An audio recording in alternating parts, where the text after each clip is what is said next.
Syndicate, Monday night at 10:30 on ViuTVSix.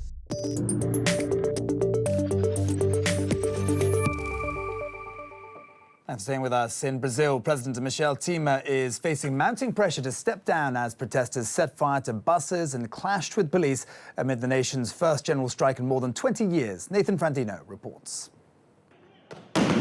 Brazilian police clashed with protesters throughout the country on Friday as a nationwide strike disrupted public transportation and closed schools, factories, and banks.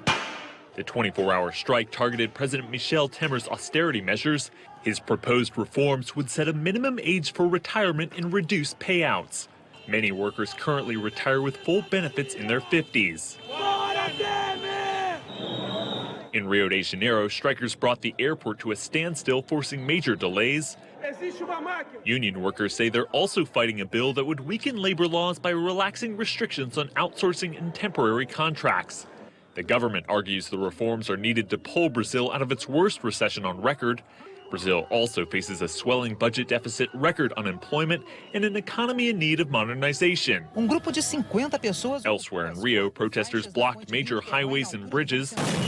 In Santos, police and protesters played cat and mouse, with officers firing tear gas and protesters throwing rocks. Local media reported that the strikes hit all but one of Brazil's 26 states. To Baghdad now, where 4 people were killed and 5 others wounded in an Islamic State-claimed car bomb attack on Friday. 4 Iraqi traffic officers were killed when a suicide car bomb was set off outside their station in the capital yesterday. The blast, which wounded 5 other people in the area, was later claimed by the Islamic State in a report by its Amaq news agency, citing the group's involvement in the event. Pope Francis has started a historic 2-day visit to Egypt just 3 weeks after Islamic State suicide bombers killed at least 45 people in 2 churches there. A key part of the trip involves meeting with Muslim leaders to promote dialogue and improve Christian-Muslim ties. Lucy Fielder reports. Pope Francis visiting Egypt on Friday to smooth things over with Islamic leaders and to support Christianity in a region where numbers are dwindling. The visit just 3 weeks after twin church bombings by Islamist militants killed 45 people, most of them Coptic Christians. He's once again ditching the armoured Pope-mobile in favour of an ordinary car that brings him closer to the people. Egyptian authorities, though, are taking no chances. Cairo bristling with security ahead of the papal touchdown, troops and police on streets and around churches. The pontiff will meet Coptic Pope Tawadros II, who narrowly escaped the Palm Sunday bombing in Alexandria, as well as President Abdel Fattah al-Sisi. But all eyes will be on his meetings with the Grand Imam of Al-Azhar, Sunni Islam's most influential seat of learning. Egyptian Muslim leaders cut ties with the Vatican in 2011, accusing the last pope, Benedict, of insulting Islam, although they were restored last year. Still, as the Copts live in fear of the next attack, the Pope's call for dialogue and denunciation of violence in God's name is welcome to both Muslim and Christian leaders alike in Egypt. Both sides condemn Islamic State, which has claimed responsibility for the church attacks, as well as a cathedral bombing in December. Islamic State says it wants to rid the Middle East of Christians, ancient communities already in decline for decades. Wars in Iraq and Syria, and now Islamic State persecution, turning that trickle to a flood. Russia's opposition faced another blow as police raided an anti-Putin group's office. Open Russia say police confiscated 100,000 flyers and several laptops during a search at its Moscow office. The operation came ahead of a large-scale anti-government protest the group planned for the weekend, which authorities earlier ruled illegal. The protest was aimed at blocking the Russian president from running for his 4th term next year. India's rickety railways are in deep financial trouble, raising doubts over the government's plan to upgrade the network, which kills thousands of people each year. Sam Vardas has the story. It's an all-too-common sight in India, trains slipping off the tracks as they buckle under the country's rickety rail network. Poor upkeep has led to frequent accidents, killing thousands of people each year. It's one of the reasons Prime Minister Narendra Modi wants to overhaul his mammoth train system, a lifeline for more than 20 million people who use it every day. It's a 5-year project priced at $133 billion. But with rising expenses and debts shooting up, there's little sign of progress of upgrading and expansion. If there's anywhere in desperate need of that, it's here. The 150-year-old station near New Delhi is one of the country's busiest junctions. On any given day, dozens of freight trains squeeze between hundreds of packed passenger trains. The station is one of 400 earmarked for redevelopment to generate revenues that don't come from fares, but make money through things like shopping malls.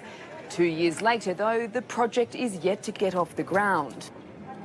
All right, back to the US now, where the Writers Guild of America could be expected to go on strike next week. Differences between studio deals and writers' estimates of their works could result in a stoppage if the two parties don't come to an agreement this weekend. The Alliance of Motion Picture and Television Producers is expected to hold contract talks with as many as 9,000 TV and movie writers in a bid to avoid any such strike from occurring. It could affect productions including CBS Corp's The Late Show, Comedy Central's The Daily Show and NBC's Saturday Night Live, which rely on teams of writers to pen topical jokes. The impact on viewers is this. The late night shows would turn to improv or go dark almost immediately, probably immediately, because they're written on a daily basis to respond to the day's events.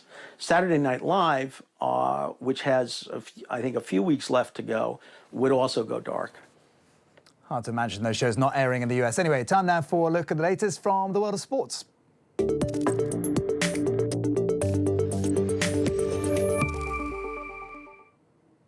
Okay, starting with boxing, where one of the most anticipated world heavyweight fights is expected to go down this weekend at Wembley Stadium. Olympic gold medalist Anthony Joshua will be taking on two-time champion Vladimir Klitschko in a fight that will see 90,000 fans in attendance. Adam Reed reports. It's been a very big build-up for a very big fight. Anthony Joshua and Vladimir Klitschko are effectively at the opposite ends of their boxing careers, but they both share the same goal: to become unified world champion and prove a point to the boxing world. It's just me and a man coming to blows, and the best man will win. You know, I'm still up very early in the morning and sleeping very late at night, working due diligently with my coach, strength and conditioning coach, mentors, to prepare myself not only physically, but mentally, to prepare for any battle. I'm a challenger again. I feel young, hungry, humble, and totally obsessed with idea and my goal to raise my hands again as the winner. Joshua has never gone the distance as a professional, mainly because he hasn't needed to, comprehensively knocking out each of his 18 opponents so far. But if he gets drawn into a war, then the outcome could favour Klitschko. Well, I believe if it goes past 8, he could be in serious trouble. Because but then we don't know. That is what's intriguing. It is the unknown that we're going to find out. Maybe. I mean, I think if Joshua is going to win, he's going to do it by about halfway. And if he loses, so what? He'll come again. If Klitschko loses and loses badly, I think that will probably be the end of his career. But when it comes to the fight's result, Joshua is keeping it simple. I win. I win. No, it's not complicated. It's not complicated. Anthony Joshua has quite literally smashed through every opponent so far in his professional career, of course taking him to a world title. Another victory to add to his unblemished record on Saturday at Wembley Stadium, just a few hundred yards away from where this public workout is taking place at Wembley Arena, will take his career to a whole new level. 90,000 people will be at Wembley Stadium, which will see a post-war attendance record for a British fight. A fitting setting then for what could be a career-defining evening for both men, whatever the outcome. Big fight, and I must say that both fighters look remarkably cordial with one another.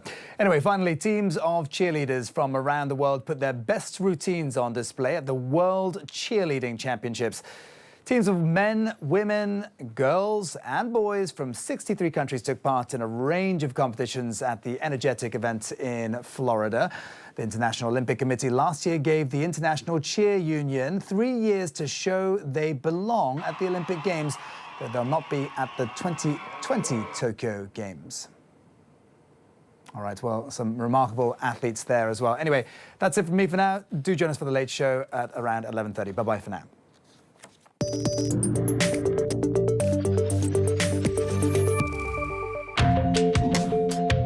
Coming up next, Food Factory Season 1.